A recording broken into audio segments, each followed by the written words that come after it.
2020 has been a momentous year for science and global health. It sounds like a mind-bending problem. Increased understanding and awareness of the interconnections between humans and planet Earth has never been more pertinent. It feels magical here.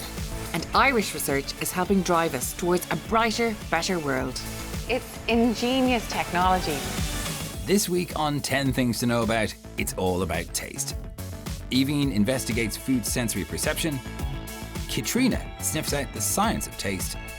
And I'm in Waterford to discover the hidden secrets in a glass of whiskey. Well, someone has to do it.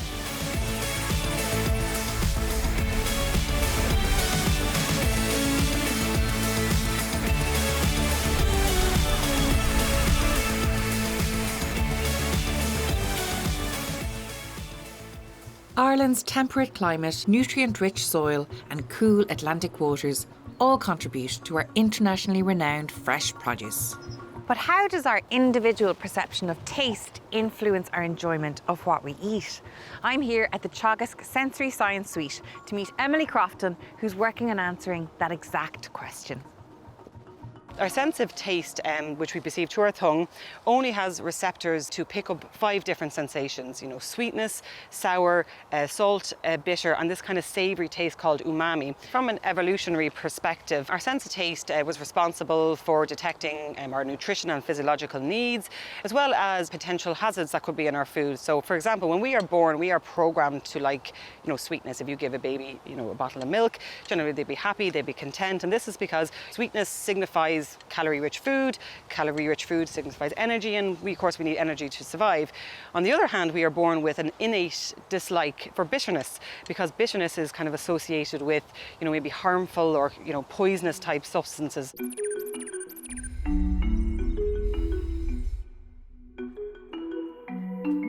What is food sensory perception, and how do our senses actually influence the way we experience food? It's a scientific discipline that's used to understand how we as human beings perceive and respond to all the different sensory sensations in a food product. So, its flavour, its taste, or its texture. And we try to understand how this happens using each of our 5 senses of, sight, smell, touch, taste, and hearing. So if you think about the sound a crisp makes when you bite into it, it's actually very important for the overall eating experience.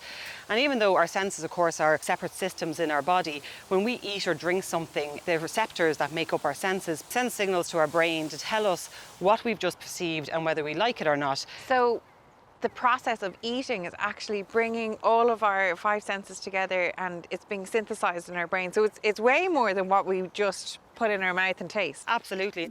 Our sense of taste can be subjective, and food companies invest millions of euro every year on food sensory tests, seeking to predict what consumers might like about new products and comparing them to competitors on supermarket shelves.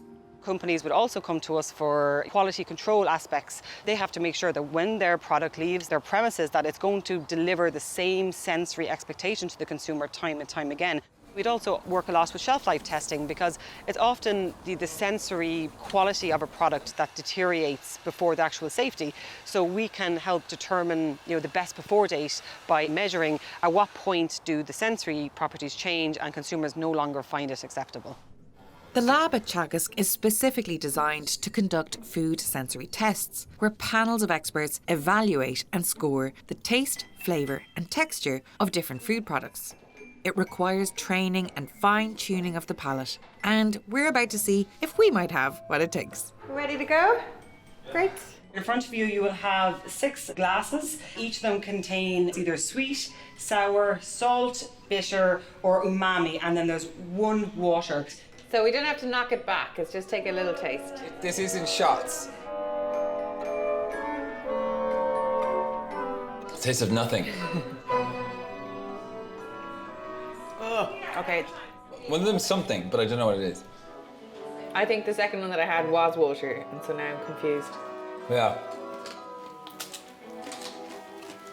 Are there any more crackers? Well, I start drinking the actual water going, what does that taste like? Oh no, it's water. I've got 6 waters. I think I'm doing it wrong. Oh yeah, that tastes like lemon now, that one. Yes. I'm sure of that one. I am so confused. I actually thought I'd be really good at this. Does your 909 have a line underneath it? Yeah. Are they trying to trick us with that? I think it's just to make sure they put it the right way up. Oh, it's supposed to 606? Could be. Oh God, sorry. What are you tasting? God, what a cheater. Are you getting anything, Katrina? I can only taste bitter and sour things. I'm not really sure what the difference is. And maybe the sweet one. 693 to me tastes salty. Yes. Okay. And the only other one I'm certain about is 549, which I think is the umami. Which Yes. I totally, I get that. That's actually quite a strong taste for me. I thought 802 was water, but I'm not sure now. Oh no, I think 802 is water. That's what I have down. 730 was sour, 245 was bitter, 693 was salt, 549 was umami, and 909 was water. Is there any more of 909? Could I have another shot, or have I been shut off? 4 out of 6 isn't bad, but the role of a professional taste tester is a lot more nuanced than sipping a few shots of flavoured water. A strong sense of taste is crucial, but it takes training, understanding of flavours and textures, and even the language of describing food is key.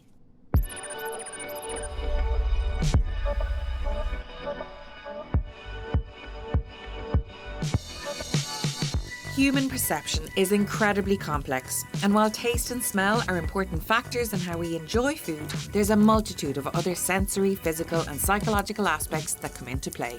As humans, we are naturally influenced by our environment or who we're with. For example, like an average tasting meal or an average tasting wine can actually be quite, an enjoyable or a memorable experience if it's eaten in the context of family and friends.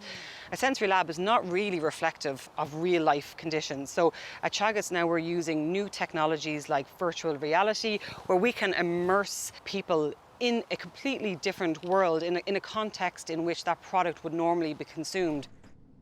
Back in the sensory lab, we're going virtual. Guys, you should be able to see a nice green field. Yeah. Okay. Looks like it's some rolling green fields, lovely trees on the horizon, blue skies, fluffy clouds.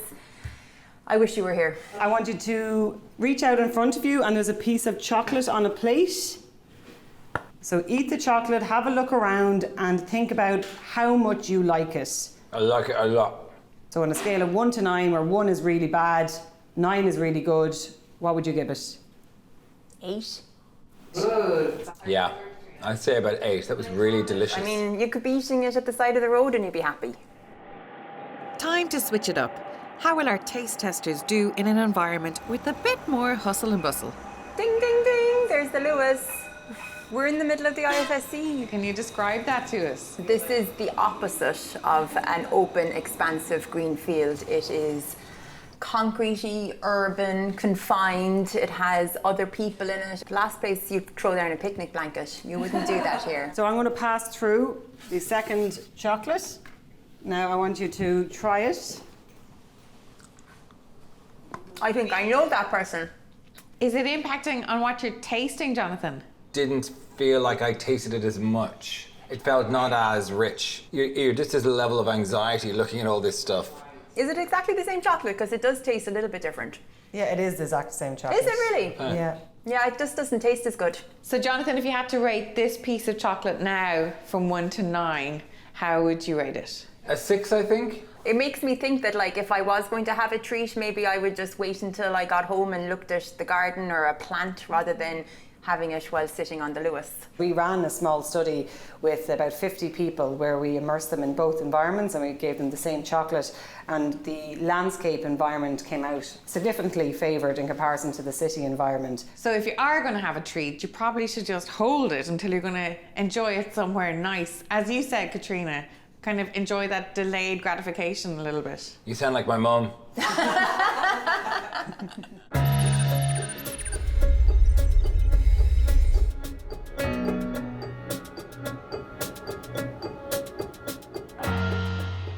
A loss of taste or smell can be a symptom of feeling unwell, and in this unprecedented year, it's a key indicator of contracting coronavirus. The loss of smell can be much more profound from COVID-19 than from a common cold or flu. And for some, the often delayed return of their senses can be even more unsettling. When your sense of smell starts to return, people are suffering from something called parnosmia, which is basically a distortion of smell where your normal everyday foods don't smell like they do. And unfortunately, it's associated with unpleasant smells. So your morning coffee often smells like sewage, which is obviously very distressing for the person. People can suffer from phantom smell. So you can walk into a room and smell cigarette smoke, even though nobody had smoked in that room. And these kind of smells can linger all day long and be obviously, have a big impact in terms of mental health.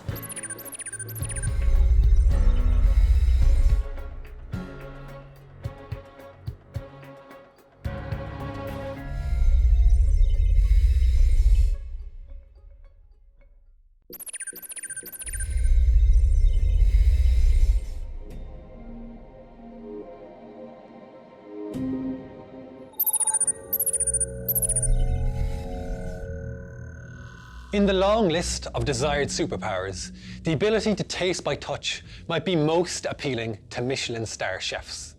But the deep sea is already one step ahead. Similar to us, an octopus uses its arms to move around and grab things.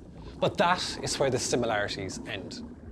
While we only have a measly 2 hands, an octopus arm contains hundreds of tiny suckers, each of which has its own grip and biosensor, allowing an octopus to smell compounds in seawater and taste by touch. Now, if these smelling and tasting suckers cause you to imagine a human hand that is both half nose and half tongue, then that is no bad thing. But rather, it is the perfect starting point for imagining just how different our 8-armed friends are to us. Because the brain of an octopus doesn't even control its every move. In fact, most of its neurons are located in its arms, clustered into small brains called ganglia. And it is this that allows an octopus arm to act somewhat independently of the central brain, tasting, exploring, even passing information from one arm to another without involving the central brain at all. Armed with this knowledge, the humble octopus provides us with food for thought and itself with taste by touch. See you next time.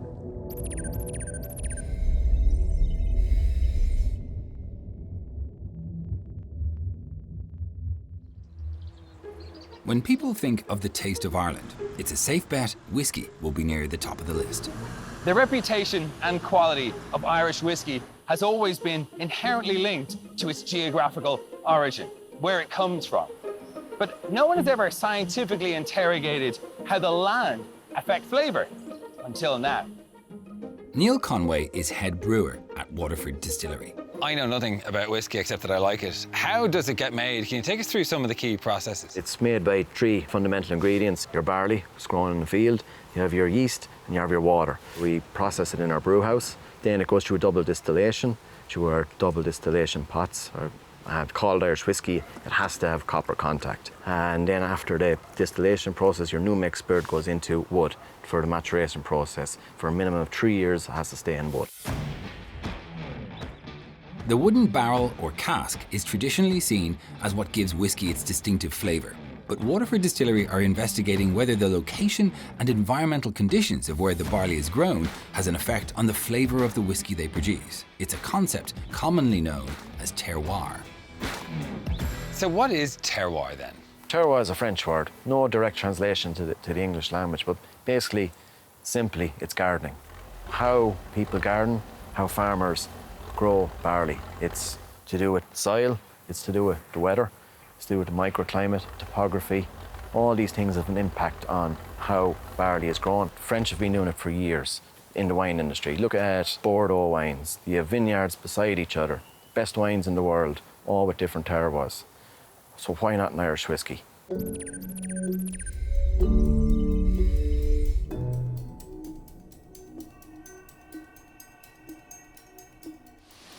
Okay, John, here we are in front of our double distillation pot stills, and behind us here is our map of provenance. So this is the key to our whole story, our whole terroir project. So from the map you can see the map of the southeast of Ireland, The different colours are the different contours, which means different soil types in the regions, from your Eltons to your Clonroaches. And each of the plaques represents the single farms that supply barley to us. For the terroir project, we grew barley in Athy and in Escarty, and we grew 2 varieties at each location. The Terroir project is investigating differences in the aromas of the raw distillate spirit before it goes into the wooden casks for aging. It's time for me to test my sensory palate once again with the head distiller, Ned Gahan, as my spirit guide. Ned, what are we looking for in terms of taste when we're sampling a whiskey? We're looking for sweet, we're looking for spicy. We have 15 different parameters that we look for, and on the score then it's 1 to 15. So I might like one of them to a score of 10, Neil might like it to a score of 6, but once it's consistent with each sensory panel and member, that's what we're looking for. So, what am I tasting? We start with the standard, Jonathan. Swirl it, you look for the aisles, and then you nose, gentle nose, and then do a taste. Okay, so you should get sort of floral, fruity, little bit of maltiness coming through there. Yeah. So that's caramelly? Is there any caramel in there? The barley and the soil could be giving you a caramel taste. Okay, so we go into the first one. We go into Leonard Ashmore's. It feels a bit warmer, biscuitier. Is that a word? Yep. It is, yeah. No, biscuit it is. So next then we have J.P. Summers and Escarty. I think my sense of taste is gone. What is the difference between these two? The difference is the Seafeed soil is a lighter soil, so it gives a lighter, more fruity, exuberant to the barley which is coming out. The fact that there's a difference, we would say that's terroir because we process exactly the same way. Yeah, more or less exactly the same way.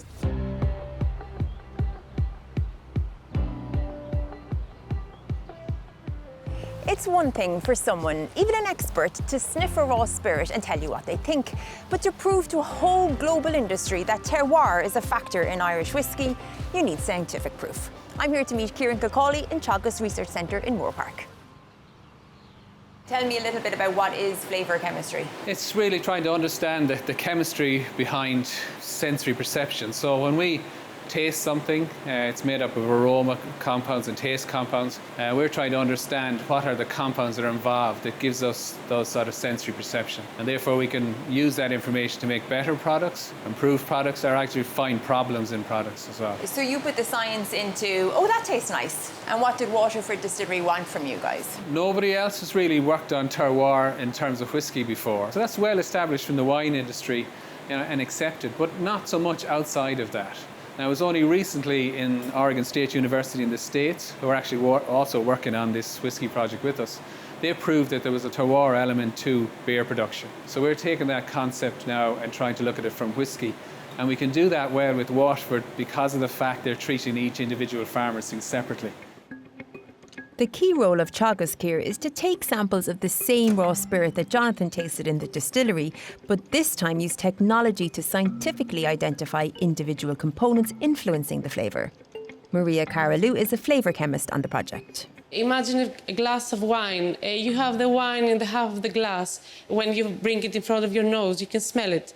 So all that smell that is between your wine and the top of your glass, that has aromatic compound, that has all that we smell. And this is what we are trying to identify.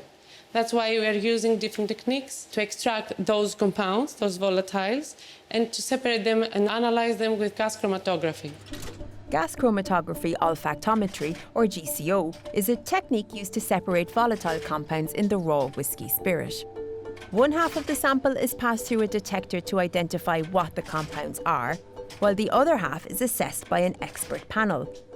By matching the chemical results with the panel descriptions, Maria can identify which compounds are influencing sensory perception the most. So you analyse it in a very scientific, ticking, this is what the compounds are, I've identified them, but you also use the human nose.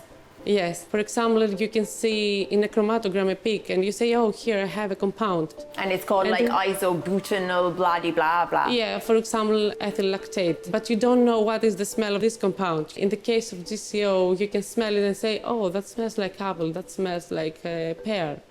So it's a different way to identify those odors.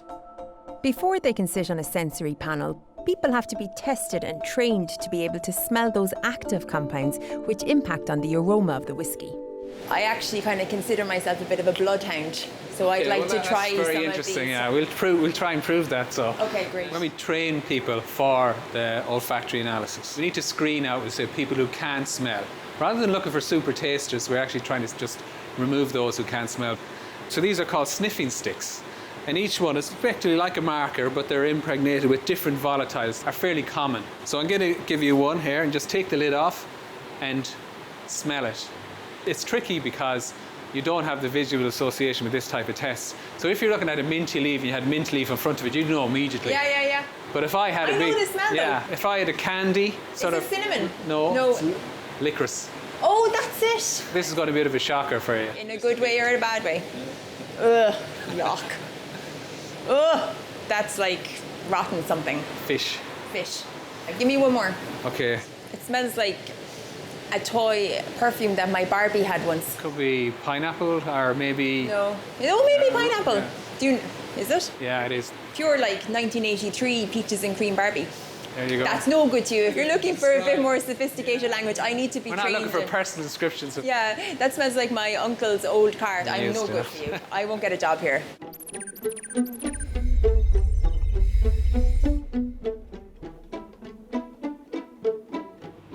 Clearly, I'm not going to be invited onto a sensory panel anytime soon. But by comparing the results from trained sniffing experts with the chemical analysis techniques in the lab, the Whisky Terroir project suggests some intriguing initial findings. So what were the results of your study of all the stuff coming from Waterford Distillery? We were able to prove that the location where the barley variety was grown did have an impact. And so effectively that is proven terroir. So you were able to kind of give the scientific stamp and say, yes, exactly, there is terroir in these different distillates. Yeah. And what's next for this project? Irish whiskey is actually, in the whole spirit industry, is growing so fast. It's worth 650 million in 2018. We'll say a big problem with Scotch whiskey, which are the biggest whiskey producers in the world, is fraud. So we want to be able to have databases of volatile compounds that we can understand, these should be present to be an Irish product. Yeah, it's nearly like it's a volatile compound fingerprint. Yeah, exactly.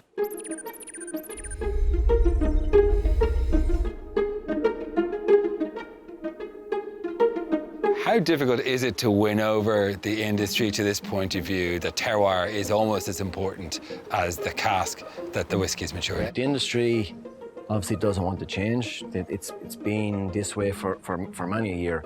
But I think now the consumer is more aware now. The consumer wants to know what's in the bottle of whiskey. They want to know where it's come from. So I think we can give them that. And our understanding of barley and how it's grown and what soil does to the barley during the harvest will help us tell the consumer what's in the bottle of whiskey. That's our 10 things to know about taste. Next week, we're looking at flooding and drought.